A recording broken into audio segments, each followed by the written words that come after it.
Hi guys, this is Jen. This is the first time ever doing anything online, so bear with me if it's slightly awkward at any given point. I'm a pretty awkward person anyways, let alone being on top of a webcam. So what I had you guys do this week is go online and tell me a little bit about yourself in that intro to who I am section, but then also tell me a little bit about yourself from an academic perspective. So every time I ask these questions, I think it's only fair to answer the same things about myself. So my name is Jen. You can call me Jen when you write to me in the classes or whatever. You don't have to call me professor. Someday you will be calling me doctor, and I will be strictly enforcing that, but not yet. Another year or so for that. In terms of academics, I'm kind of a psychological unicorn. I am technically an IO psychologist who, up until the last couple of years, worked pretty strictly in IO. And for my dissertation, I'm doing something that's a hybrid of cognitive psychology and IO psychology, since the more scientific psychology fields never really get very applied. So when you go to do your graduate applications and you put what you want to be when you grow up after you get out of that program, you never want to say, I want to be an applied whatever it is. You want to say, please admit me to your program. I want to do research for the rest of my life. Because that's what they want you to do. That's where they get their money from grants that come in through whatever research thing that they're going to have you do with your time in grad school. So I'm taking an applied approach to cognitive psychology, and I look specifically at memory in the workplace and how stress as employees can affect your memory and decrease your ability to be a productive worker, for lack of better words. In my personal life, I'm a gamer.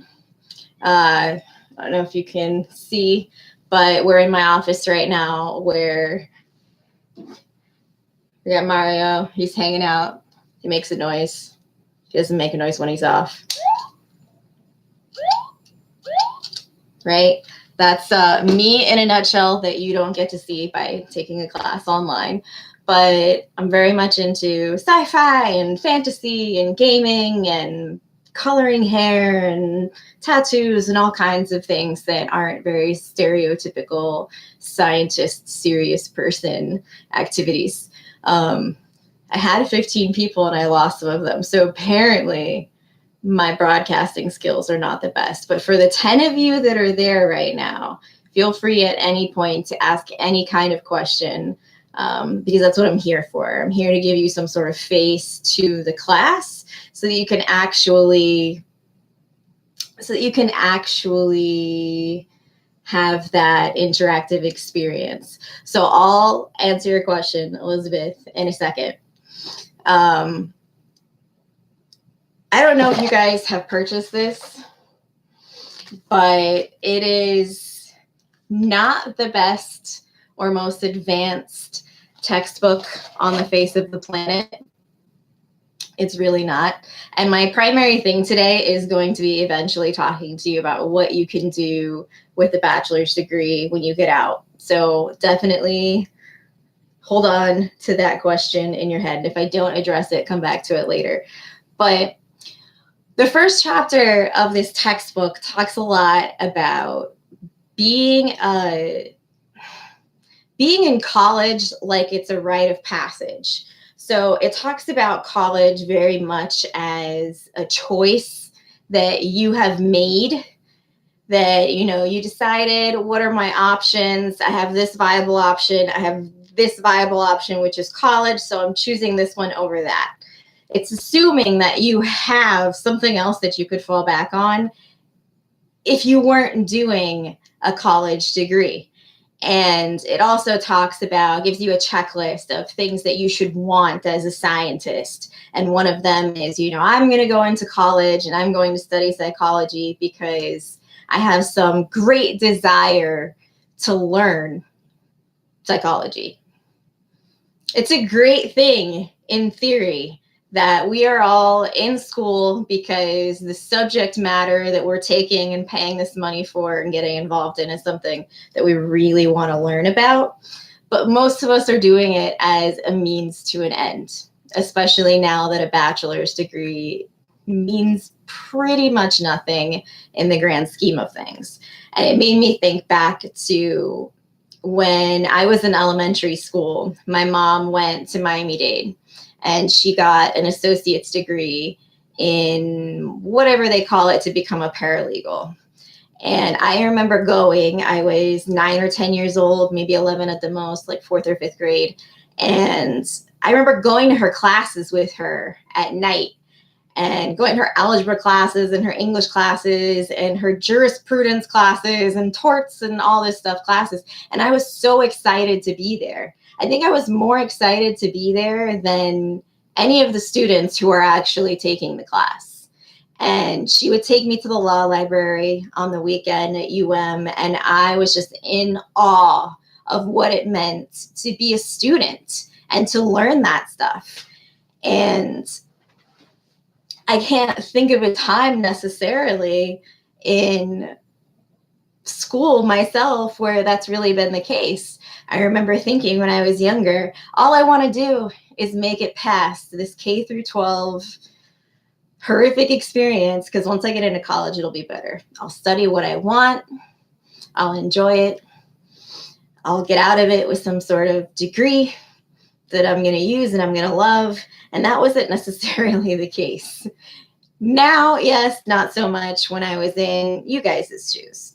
So one of the things that the textbook talked about is they have a survey that they did somewhere that said that 75% of college students within the first year report enjoying their experience and feeling like they have gotten the most out of their experience that they should.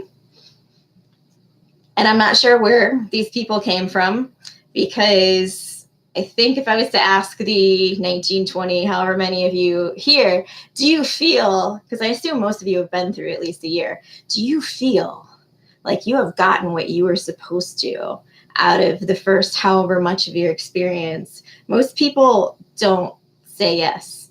And this book also talked about the graduating class of most colleges.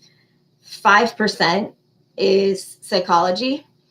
And I don't know if you guys know this or not, but at FIU, every semester, psych is pretty high up in terms of the actual major that's graduated. I don't know for how many years it's been like this, but more psychology students graduate every year, if not every semester, than any other major. So we're the majority here. You, me, all of us that are sitting here studying psychology, we are in the vast majority at FIU. And most of us leave feeling pretty clueless. So there's this list, and it goes back to this idea that you have a choice as to whether or not you go to college or not. So they have a thing on page 7, if you actually have the book, reality check. Is college the right path for you? And the checklist is, do I have a clear understanding of my motives for seeking a degree?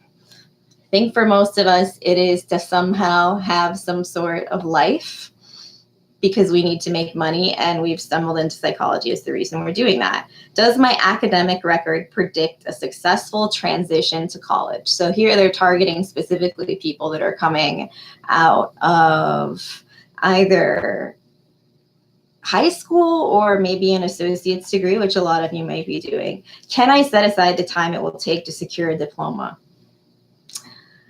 Do I know what kind of higher education context has the greatest appeal to me? Have I taken steps to determine whether I would qualify for financial assistance? What kind of living arrangements will I be able to afford? What kind of major do I want to pursue and whatnot? All of it is very I shouldn't be sitting here saying negative things about the textbook that is used for this class, but it's very basic. It's very childish almost to me. So when I went through your about me things that I had you write, and back to Elizabeth's question, so most of you are retaining your major in being in psychology. And there is, you either, I think, have one or two perspectives on your degree. You either are very misguided in that you think that there are a lot of jobs available for a bachelor's level degree in psychology, or you think that there are no jobs available for a bachelor's level degree in psychology, and you feel like you have to go off and pursue these major graduate degrees when you get out. And the degrees that they do, or the jobs that they do offer for a bachelor's degree in psychology, they're there. They are. They're in hospitals, they're in social work clinics. There are some private practices that have lower level counselors, not counselors where you could sit down and have like a one-on-one about somebody's major issues, not that kind of counselor, but counselors in like mental health in general. I worked for a social work company, and they had, counselor 1, 2, 3, 4, 5, all bachelor's degree level that worked with addicts, people in treatment, mothers that were required to be in some sort of treatment because they had used drugs when they were pregnant, so they were in some sort of rehab facility and whatnot. All of those jobs do not require a master's. They don't. What those jobs require is a bachelor's degree and a certain number of years working with the relevant population. That is why those jobs are so far-fetched for the majority of people who are graduating with a bachelor's degree to have. And I can tell you with 100% confidence, because I worked in the HR department credentialing the people that went and got these jobs in this social work community, and it was 100% a bachelor's degree in psychology. But depending on the population and depending on the level of what counselor you were, you needed anywhere between like 2 and 10 years experience with that population. So if you take the substance abuse sort of counselor position and you were to apply to it with a bachelor's degree, maybe the babyest level, the counselor 1 position, they would want your bachelor's degree and 2 to 4 years of experience with the population that has suffered from some sort of addiction, and that kind of proof that you are capable of handling a critical population like that. Because the majority of time that you're doing any of these social work related counseling things, you're handling populations that are at risk for some reason. Either they're children, or like they're in the foster care system, or they're in the educational system, or they're in a hospital, or, et cetera, et cetera, et cetera. So they have all of these at-risk things that make it harder to work with them than other populations. So I was just having a conversation with one of my students about this the other day. It becomes this vicious cycle, because to get that kind of job, you need the year's experience. To get the year's experience, you need to have that kind of job. So it's like one of those snakes that's endlessly trying to catch its own tail, but it can't because it's its own tail. It's not chasing anything in particular. So the closest thing that you can do to get those jobs is in your bachelor's degree somewhere, getting involved with either internships or organizations that deal with these kinds of populations. And there are plenty, maybe not so much under psych sometimes, but there are a lot of pre-med organizations that do like missions. They call them brigades, I think. And they go out into these really critical populations in other countries, sometimes within the United States too. But they go out and they work with these populations, hands-on, and they get this kind of extra experience because they're a volunteer and they're not getting paid to do it. And they put that towards these sorts of careers. Some people med school, some people psych, whatever it is that they're going to go into. They put the money, or they put the volunteer experience towards that. So if you know, I am a bachelor student and I don't want to do more than a bachelor's degree in psychology, and you want to actually work in psychology, you have to start leveraging your degree from a very early point in your bachelor's experience. So right now you need to start deciding what population it is that you want to work with. And the Center for Children and Families at FIU does a lot of different stuff where you can go in and volunteer and get that research experience. So research experience absolutely counts towards those sorts of requirements that you would need for those bachelor level things. If you really like statistics is a great thing to pair with your psych degree, and you can do this just in taking an extra 2 or 3 classes in your electives portion and getting a minor in it. You can go work at Baptist Hospital as a psychological statistician or a psychometrics person tomorrow. They need people who want statistics, and pairing statistics with psychology specifically to interpret those kinds of tests that they run in these big establishments is something that you can go get a job in, and it's actually relatively lucrative. So you're not talking like your baby like $30,000 intro job. You're talking an actual job that pays similar to what an actual mathematician job would by going and doing it with psych. So what can I do with a degree in psychology working in the school system? The school system is extremely hard for many different reasons, but it's extremely hard. So with a psych degree, I'm not sure how many classes it is, but I know that you can go do this at Miami-Dade with relatively little hassle. You can go take a few extra classes and you can actually become a K through 12 teacher in pretty much anything. You can specialize and whatnot, but you can get a general degree to go in and teach without having ever done an education degree. You just have to, I think it's like 3 classes that you take at Miami-Dade, and then you take a general knowledge test, and you can go in and you can teach just like anybody else can teach. But I have a feeling that's probably not what you're asking about. So in terms of counseling, you can be on a social work side, but then you're thinking more government and not so much individual schools. You're looking at, government bodies like DCF and whatnot that are sending social workers into a school for a particular reason. Like they feel like a child is being abused at home, so they send this person in to the actual school to help with whatever it is they're going to help with. But in terms of being a school counselor,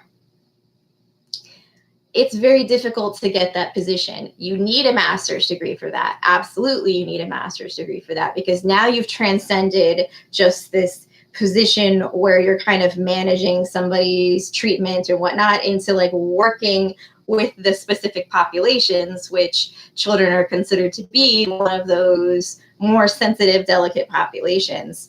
And you have to have the master's degree for that. So if you think about a school in and of itself, just a school, and how many employees are in a school, and break down how many employees are in which department, and you look at the actual school psychologist part of it, there's maybe 3 guidance counselors in an entire school, for a school that actually has an adequate amount of guidance counselors per position. So think of it the same way as I want to go become a music teacher. There's usually 1 music teacher in a school. So if you want to do that and you want to specialize in that, you're going to be fighting a whole bunch of other people for a very small job market there. So if it's what you're really passionate in, by all means, go for it. But it's one of the most competitive things that you could do with your psych degree. Go into school counseling. mean, there's private schools, there's charter schools, there's a lot of different things that you can get involved in. But if you wanted to, say, be a guidance counselor in an elementary school or something like that, it's you and however many other people graduate in your class and every other class, all fighting for one job of somebody that probably isn't retiring for another 20 years anyways. So I usually suggest away from that. What does behavioral psychology consist of? I am not a behavioral psychologist. Most people aren't. It's a very particular field. And I might butcher this. So if there are any behavioral psychologists out there that are watching this, I'm sorry. Don't take me too seriously. But behavioral psychology, and you can throw cognitive behavioral psychology under that as well. It is a specific area where you're thinking that by changing specific behaviors, and in cognitive behavioral therapy, changing your thought processes, that you're going to change outcomes for the better in somebody's life. So you could be looking at working with like kids with ADHD, or like that kind of population, like a very clinical population on something specific. Or you could be thinking of cognitive behavioral therapy. They use it a lot for anxiety treatments. I've done it myself. Like when they teach you some sort of, my stream went away. When they teach you some sort of meditative or techniques focusing on wording and kind of rewiring your brain, that's all behavioral psychology stuff. I'm so confused. Oh, there you are. You have to become an RBT before becoming a yeah. So to become certified to be a behavior analyst, you don't have to get a master's degree, but you do have to do an extra year in what they're talking about in the comments. So if you're interested in it, go look through the comments and find this little section of it. Yes, you also do need hours and whatnot. But the pay, if you're looking at what's going to be one of the most lucrative areas of psych that I can get into, this is probably one of the ones that would be a little bit more on the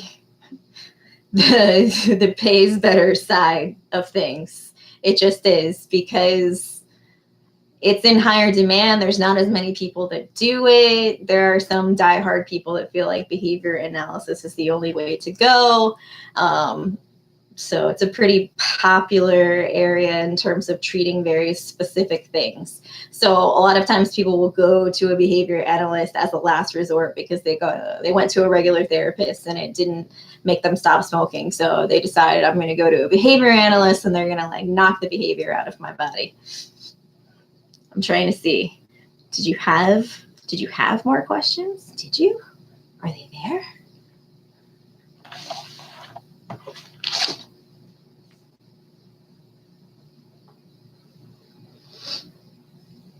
You can ask literally anything. I'm going to try to structure these throughout the semester so that they go over very specific topics. But since this is such a broad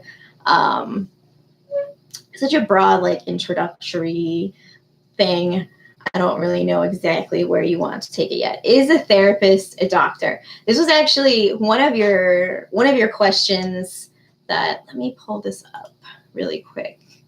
Oh, there we go. This is one of your questions that you actually asked.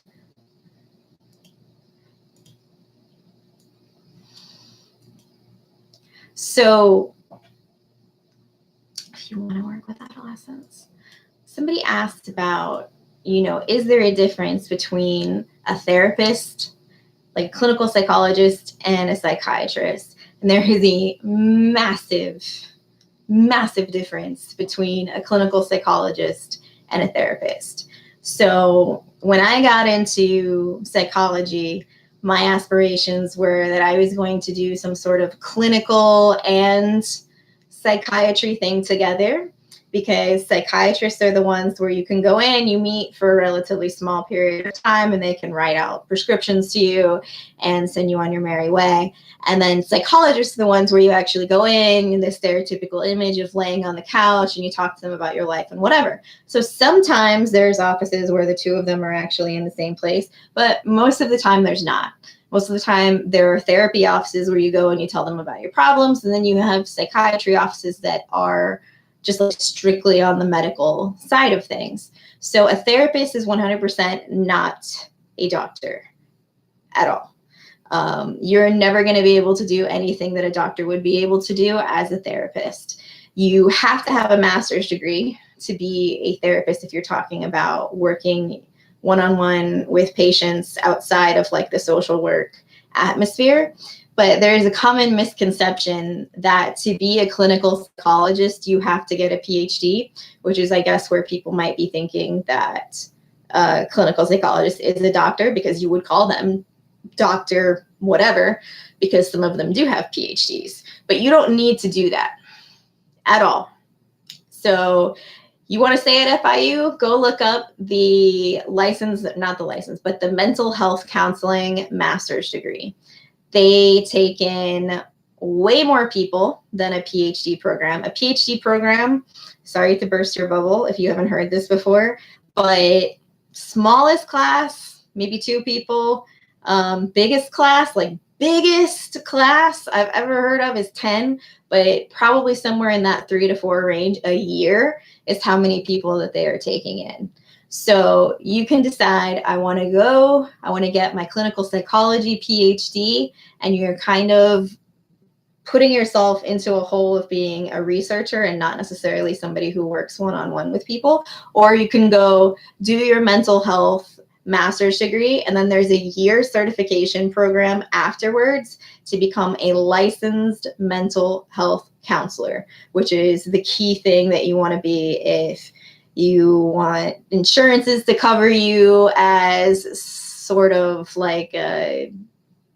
because insurances cover therapy. So that licensed mental health thing is really big in terms of them putting you in their, what am I calling it, the directory of the people that go and see them and whatnot. Even without the licensed mental health part, you can still be a counselor with just the master's degree. 2 years. 2 years. How much money is it going to cost you? Probably anywhere between $15,000 and $25,000 ish, depending on where you go or if you're in state and whatnot, as opposed to the anywhere between 5 to 8 years it could take you to get a PhD. And then when you go do a clinical psychology PhD, like I said, think of it like this. The clinical psychologists approach things from a research perspective. So if we're looking at ADHD, the clinical psychologist has, like say at FIU, they have the Children and Family Center, they run tests on them and whatnot, they generate data, and they come up with some sort of idea for the population of people with this particular kind of ADHD and whatever. And sometimes they'll work with the actual populations, but their main job is to generate the research and the numbers and work in that clinical way with the population that they're trying to identify problems with or whatever. And then the licensed mental health counselor is the person that would take the more qualitative approach to the research and actually apply it within the populations. And there is something called a PsyD, which is, it has a taboo to it, mostly because it's relatively new. But you would also be called a doctor of whatever if you do the PsyD. And the PsyD is more of an applied doctoral program. So if you did a PsyD in clinical psych, you'd learn how to do research, but you would also focus on the populations. And as opposed to PhDs, which can run into many, many years, I say this from personal experience, the PsyD tends to stay in that 4 or 5 year range. But it's just way more expensive because only private institutions right now really offer it. And that's because the research is limited, so they don't get grants from the government to help them pay to have the students and whatnot and whatnot. So I know you asked something, but my little chat bar on the right keeps disappearing. So I have no idea what it is that you actually, oh, there you are. I want to be an IO psychologist. Wait. Let me start further up here.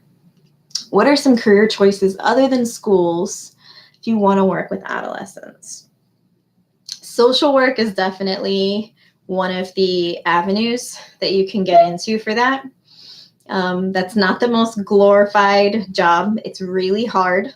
It's really hard on you. You have to be a very particular kind of person to last in that field, because sometimes you're witnessing these children be involved in these just horrible living conditions. And sometimes you can't do anything about it. You want to take them home with you and save them from that life, and you're not able to do it.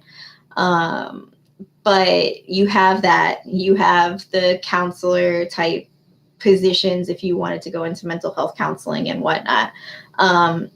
And I know there's positions now, at least in terms of like behavior analysis and cognitive behavioral therapy and whatnot, in terms of working with kids that have like language delays or, other motor skill sorts of delays. Like, it's becoming a relatively big thing. We never used to talk about autism and ADHD and whatnot. So there's definitely areas within psychology for that.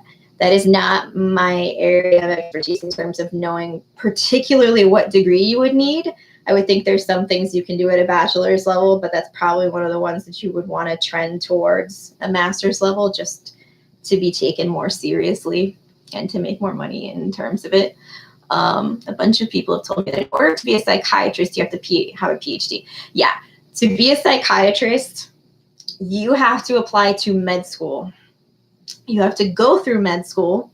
And then when you get to your area of specialization, when you're doing that, so you do your first 3 years in that like medical thing. And then when you do your rotations and whatnot and your residency, you specialize in psychiatry at that point. So at the point of like your 3 years into med school, you're no different than any other doctor. There might be universities that specialize in med school that will lead into psychiatry, like Johns Hopkins has its own psychiatry sort of track program, but you're applying to med school. You're taking the MCAT, you're taking all of those biology pre-med classes and whatnot, just like all of those med school students are doing.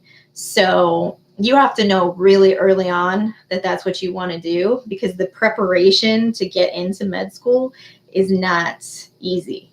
A lot of people get through their first 4 years and they'll stay for an extra year and a half, just doing all those pre-med requirements and torturing themselves with, 30 credits of bio in a year. I want to be an IO psychologist and would like to have a double major or minor that relates most with it. I thought about choosing business or marketing, but I'm not sure about what to choose. So for IO psych, which is what I do, if you're going to pick something to double major in, for sure, the business area is what you would want to do. So I found out about IO psychology, and I'm not too proud to admit this. I went into monster.com, which was actually a site that people used when I was in undergrad. And I typed in psychology. And then I was looking at different keywords in the job search that would actually give me something. Because I was at the same place as you guys. What am I going to do with this psych degree that I have now that means absolutely nothing to me? And the job review that came up with the most high income hits was psychology and business, because they go incredibly well together. You really can't have one without the other. If you want to go be a mental health counselor and you want to have your own practice, you're running your own business, so you need that to fall back on in terms of just being successful. Psych and business, two things that are never going to go away. So I would suggest, if you want to stay the closest to IO, you can do management, which is going to be if you decided to do like an advanced degree in IO Psych, you're going to have a lot of management related classes. There's HR, there's organizational behavior, which I teach a senior seminar in that. There's a lot of different stuff. You could do it in business statistics and look at the more psychometrics thing. But sorry, I'm reading questions at the same time here. So basically anything from that business little umbrella there is something that you might look into. Some of the HR courses, particularly at FIU, are not under the business school. They're under education, like HR. The HR PhD is actually under education. It's not under the business school. So you might want to look around at some of the stuff that might be related to that, because sometimes they hide out in places. But I did my undergrad in psychology and religious studies and did a minor in 5,000 things because I micromanaged my credits like crazy. I then went and did a master's in management and then did the IO PhD. So I did psych, business, and then psych and business. In terms of the professional development activities. Okay, so you want to know about all of them or one of them in particular?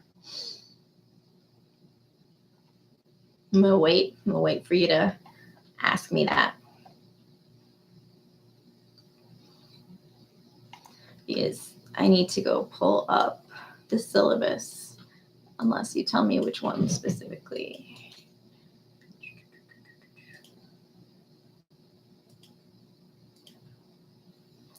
Workshop, okay. So career services on campus, which I linked you guys to the calendar of events for career services. I'm not sure what building it's in. It used to be in GC, but I feel like it's probably now in that student services building that's next to GC. They have a lot of career development opportunities. I'm trying to pull up the syllabus here for a second so I can see what all of the opportunities are. But they have a lot of these things. Some of them are like resume writing workshops. Some of them are mock interviews. Some of them are interview tips, or like a variety of different things in terms of career development that translates across any career that you could ever possibly want. So what I want from you is to participate in one of them. So you'll have to go and you'll sign up. And I'm trying to log in. So you'll go and you'll sign up and you'll go through whatever it is that you decide. I've gone through many of these workshops in my day. So say you pick the resume writing one, you'll go in, it's like half an hour, 45 minutes, where they talk to you about your resume from top to bottom, what you need, and then give you information on how you can go in and get your resume critiqued and whatnot. And what I mean by like some sort of evidence, I figure it's easiest since we are all online for you to either just like take a picture of the room that you're in, or they give you brochures. They're used to people having to go in and do those activities for credit. So they'll sign things or they'll give you a business card or whatever. I'm not too concerned with you faking that degree of the activity. So you'll go in and you'll do that, and then you'll write up that little page thing for me that says what it was about and essentially what you got out of it. So if you opt to do the interview skills one, let me know what exactly they taught you. What did they teach you about interviewing, and what of what they taught you was something that you didn't necessarily know before, that you learned from it? What was the benefit of going? And if you feel like there wasn't a benefit to going, then maybe you didn't pick the right one. Or you can be somewhat honest to be like, I thought that really this activity was not up to par for whatever level you're at in your degree. But the point is just to get involved in one of these activities. So I've got this here now. So let me get the syllabus up.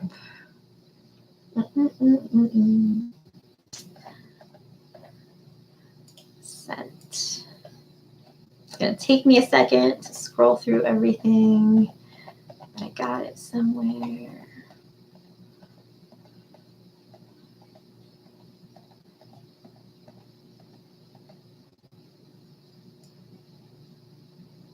There we go. So, I was thinking social work. I don't know how to answer that one, but that's exactly how I feel about life sometimes. Did you have questions about any of the other syllabus, the other professional activities? Because I feel like the other ones were somewhat straightforward. So let me see. Let me just go through all of them really quick. So weekly discussions, you already know about that. The wandering map is something that we're going to do. If you go and look at the schedule of the courses, it's actually a webinar, which you don't have to actually be there for. You can watch it afterwards, whatever, or you can Google somebody else that you like discussing it better.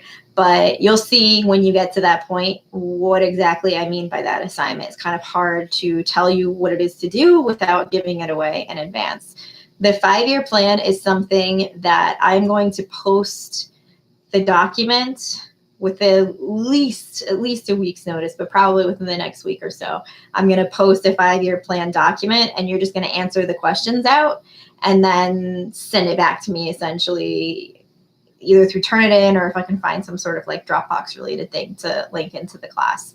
The research topics one is something that I added that nobody else that I can think of in the careers thing does, because unfortunately for some of us who maybe don't like research very much, research is always going to be involved in psychology. Even if you run off into the applied world, you're going to take something where you have to come up with a research topic. And I know that for those of you who have not already taken research methods or have not already taken seminar or even some of the regular psychology required classes, want you to come up with a research topic and have a plausible way that you would test a hypothesis. So I'm interested in ADHD in the population of 5 to 6 year olds or whatever, and this is how I want to look at it, and this is how I would address it, that it would make some sort of unique contribution. So I want you to come up with 3 potential topics that you would like to research. And it does not have to be anything that is super specific or sophisticated or whatever. Just think of 3 things that interest you. It could be stuff that you've done in class already, whatnot. And then try to generate a hypothesis based on it, a few variables that you would test, and then a general idea of how you would do it. And then submit that to me. The professional development activity we already talked about, and then the graduate program activity will be like the 5-year plan, where I will post like a grid up for you where you'll go and look for a certain amount of graduate programs that you're interested in. It doesn't have to be in any specific area. You can pick multiple areas just to get you an idea of what the application process is going to look like. Because you have to start looking at grad applications at least a year before you plan to actually attend. So the grad applications for a fall 2019 start date will be due anywhere between October and January of now, like coming up. So you have to look at these things way, way, way in advance. So plotting all of that out should be pretty helpful for you in terms of figuring out how much it's going to cost, when it's due, what they want, all of the requirements for that. So you'll just basically be filling in a chart for that. So that goes over all of those activities. Let me see what I missed in the process. Do you feel that a psychology bachelor's degree is useful for occupational therapy? So like I was saying, psych and business, and some other things too, but psych and business are 2 main ones, are something that are applicable to everything. There is not a single major that you could go into a career in where psych would not be applicable. So for OT or physical therapy or any kind of therapy, you might want to have some supplemental classes that you build into your electives that specifically give you the experience in whatever therapy you want to do. But in terms of actually becoming a therapist, I would think that psychology, this is my personal opinion, but it prepares you to work with people. Not just because, psychology is about, understanding the human condition and whatnot, which it is, but we work a lot in groups as psych majors. We are exposed to a lot of different kinds of people and thoughts and ideas. We're taught to be both scientific, so very rigorous thinking, but also creative. So it lends us, it's like we're little sponges. We get out and we can do pretty much anything, and we can work with a wide variety of people. And that's what you're going to be doing as an occupational therapist. So there's not a whole lot different depending on what population you're specifically wanting to work with.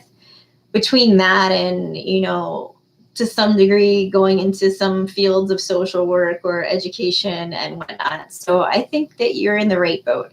And when I teach senior seminar, I get like half of my classes now are psych majors that are going into some form of therapy, whether it's speech, occupational, or physical. It's a very popular sort of springboard into those fields. Not to mention, it's relatively difficult sometimes to do an undergraduate specialization in some of those things. A lot of them, they don't start specializing in that until you get to the upper level sort of thing too. So my next semester, I have no idea what I want to do with my life so far. Christopher, we are all in the same boat.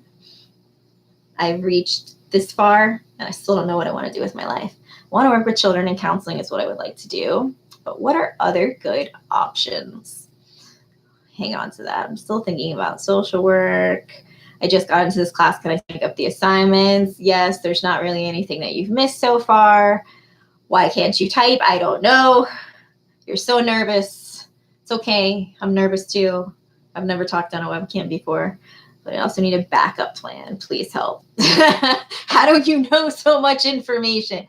I actually, I was actually talking to my memory and memory improvement class this past week. And since it was the first week and there's not a whole lot of actual content, I told them, ask me whatever you want to ask me about graduate school and professional development and whatnot. And they asked me the same thing. They're like, how does one person know all of these things?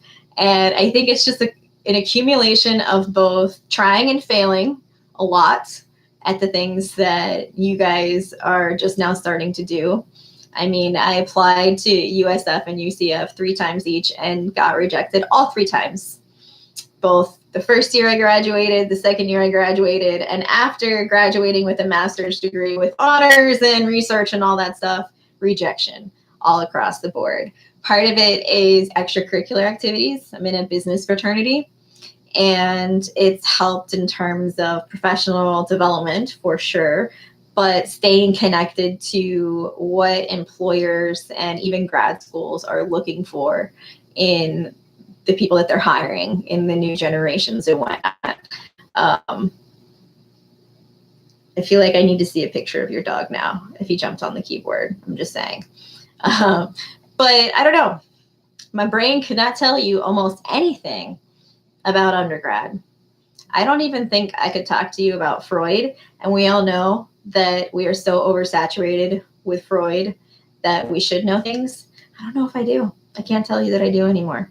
But ask me about a resume and I'm good. What is the me? I don't know what you're meing at anymore. Do grad schools look at GPAs? So this is one of, you're bringing up a very hard topic for me. Because I was that student in undergrad that I thought that my 4.0 was going to get me so far in life. And I was obsessive, like ulcers, stay up night thinking about it, obsessive about maintaining it. I eventually got an A-, and I wanted to jump off of the roof of the garage and thought my life was over. And then when you apply to graduate programs, you realize that they really do not care about it. So the only time that GPA is ever really going to come up. So I don't know if you guys know this or not, but both grad schools and jobs have this similar system where the applications are done digitally and it runs it through a program, and that program decides if you've met the certain minimum critiques. Why did I say that? If you've met these minimum criteria. So for resumes, it'll go through when you apply somewhere and it'll spit out a document with like little yellow highlights of what it is that your resume matches in terms of the job. And a graduate program is the same way. So when you go online and you look at a grad program and they say minimum GPA of 3.0 or 3.2 or 3.4, whatever it is, you can pretty much bet that there is one of these automated systems that is taking the application and it's running it through that, and then it's looking at your GPA, which at that point, they don't even have your transcript. They mostly just are going by your application and what you put in your application. And then they're going, okay, does it meet this minimum criteria? Yes, no. So if they put into the system that 3.2 is the minimum and that's what they're going to take, and you have a 3.19, it's going to like maybe there's like an in-between category, but probably not. It's going to sift you into that no pile. You have a 3.0 and they want a 3.2, it's going to sift you into that no pile. Oh, you have a 3.3, it's going to sift you into the yes pile. You have a 3.99, it's going to sift you into the yes pile. It doesn't care anymore after that. And it's going to do the same thing with your GRE, though a little bit less now that they're working in percentiles. They used to work out of 800 instead of percentiles, so it was a lot more precise. Now a 157 can be the 30th and the 34th and the 36th percentile, so it's a little more tricky. But they do the same general thing where that program runs everything in your application through it. It decides if you've met the minimum cutoff, and then it goes into the eyes of somebody who's actually parsing your application and resume and transcripts and whatnot for something further. So you need to have the minimum GPA. And yes, having a higher GPA is great. But I'd say once you get to that like 3.5, 3.6 range, you really don't need to obsess about it anymore. Part of it is because they make a correlation with the really high GPA and somebody not having a life, which, let's be honest, is kind of a fair idea here. You know, you tend to obsess about grades, you might be missing out on other aspects. And since every student that's going into grad school is going to go into some sort of lab, who's going to work with some sort of people, I need you to be my mentor.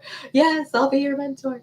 But they want you to be able to socialize with others. So they accept the minimum in terms of your academics. But what they really want to see is that you're going to get along with other people. For UCF in their psych department, the last interview is actually a panel interview with the current graduate students. And they make a recommendation to the professors because they want to know that you're going to come in and you're going to be able to hit the ground running with the other people that are in the department. Otherwise, they don't want you there. You're going to create disruption in their environment if you don't fit into it.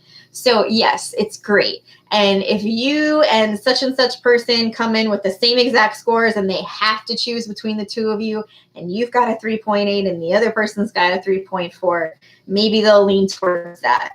But it's probably not going to happen like that. So it crushed my soul a little bit when I realized that I fought all this time for this great GPA and it didn't really matter as much. But, oh man, there's so many questions now. Dog jumps on keyboard, grad schools and GPAs, internship and shadowing to build for grad school. Hold on to that question because there's a whole week just for that. Gaining experience while in undergrad, there's a whole week just for that too. You would think with all the madness in the world, it would be easy to secure a career in psychology.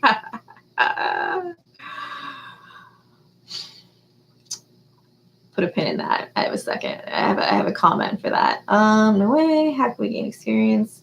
Ooh. Yanina, keep that. Actually, I'm going to highlight it and I'm going to save it. I'm going to put it over here because we're going to talk about that in the future. I want to be able to devote more time to it. I've already lost.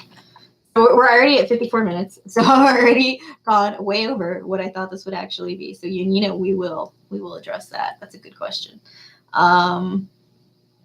volunteer, girl scholarships. All the stuff that you're asking now is stuff that we will 100% go over. Why is this not? There we go. Is 100% stuff that we'll go over. There was something in particular. Gainful online experience. Okay. So what Joyce said. Joyce said? Yeah, what Joyce said. You would think, well, first, Elizabeth, you're asking me. Oh, I love you too. I love you too. You're asking me if I love grad school. I don't know how to answer that because I feel like this is a public forum and I don't want to get myself into trouble. I would say that I have not had the best experience in grad school and that it is a partnership of expectations, preparedness, my own attitude sometimes towards it, the people that have kind of been my mentors in the process. We didn't fit very well. In my particular program at FIU, when I started, there was 5 professors and I came very specifically for one of them. And within the first couple of years, 3 of them left.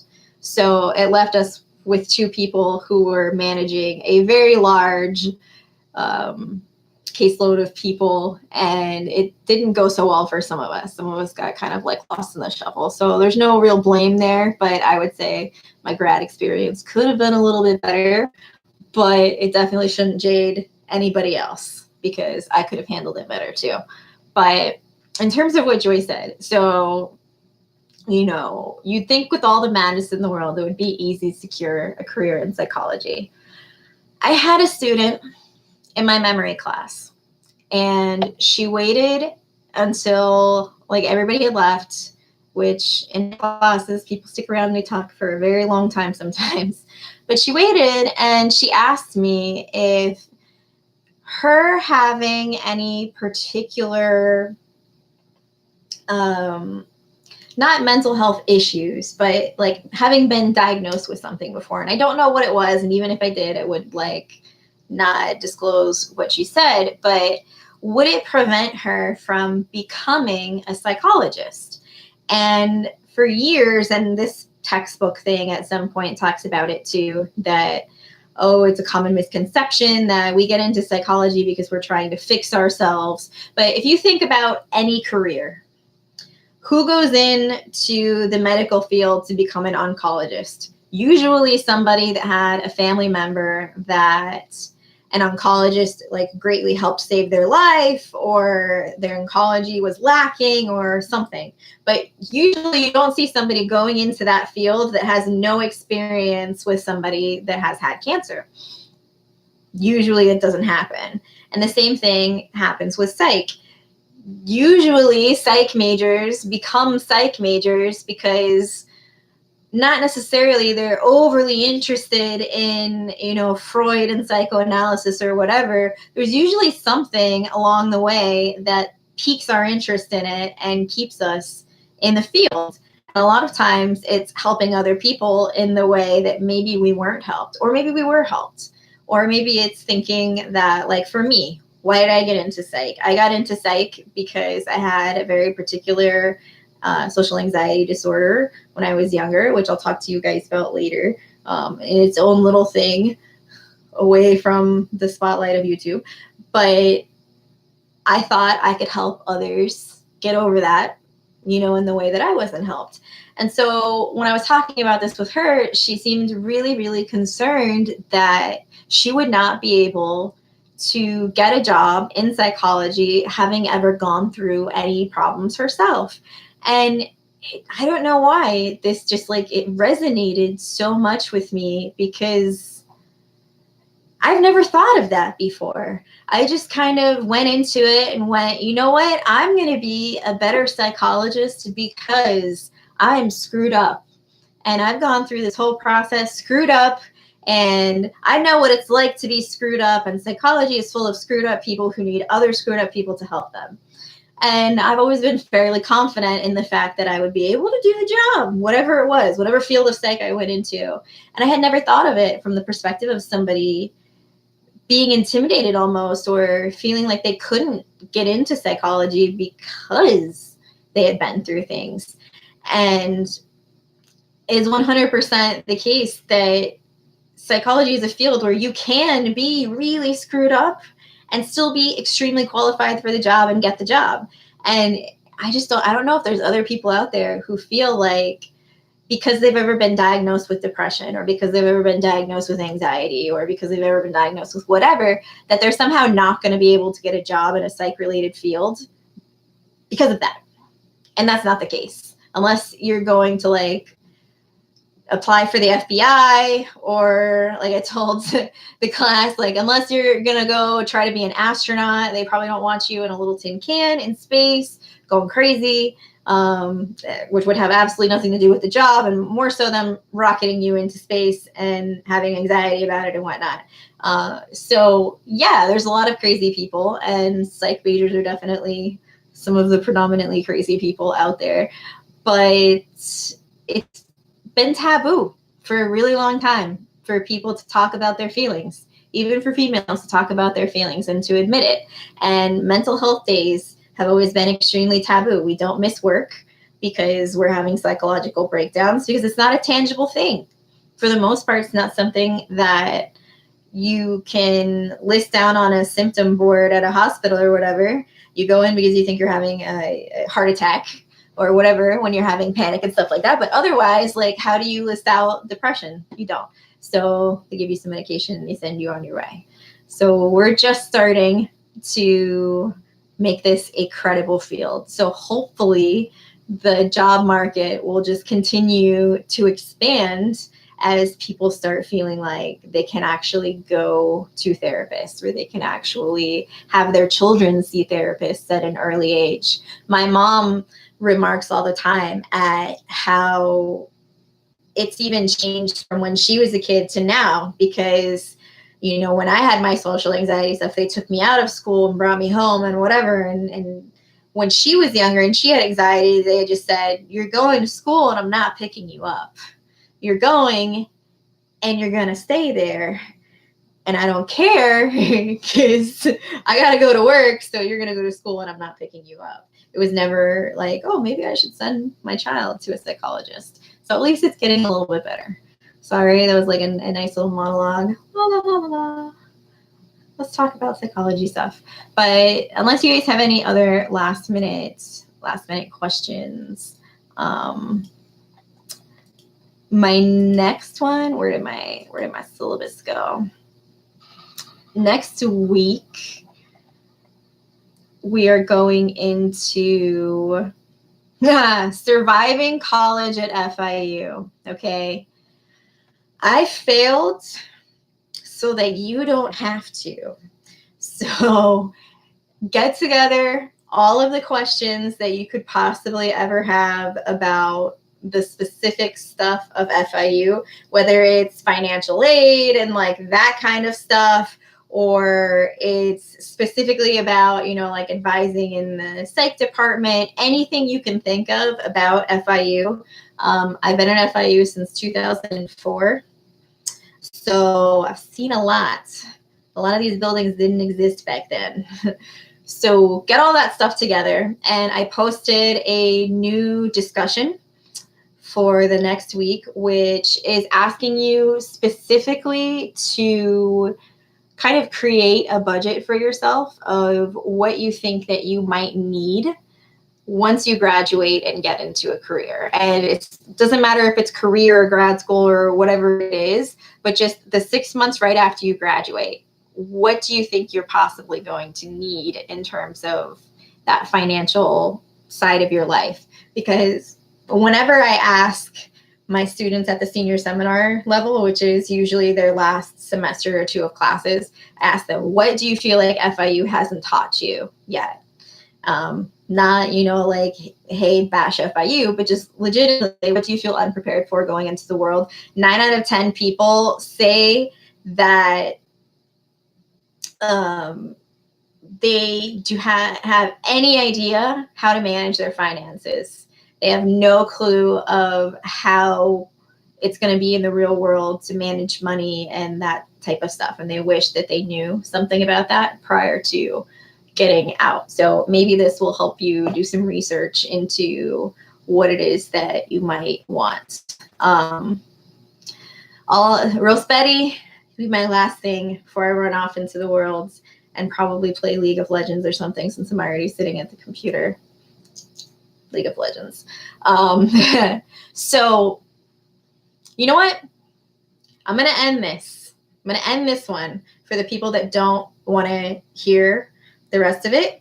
If you want specifically to listen in terms on the social anxiety thing, and I can talk to you a little bit about my background and what's gotten me here. If you want to do that, I'm going to hop over and create a new video. That way this one doesn't end up like 6 hours long and people are like, I'm not going to pay attention to it whatsoever.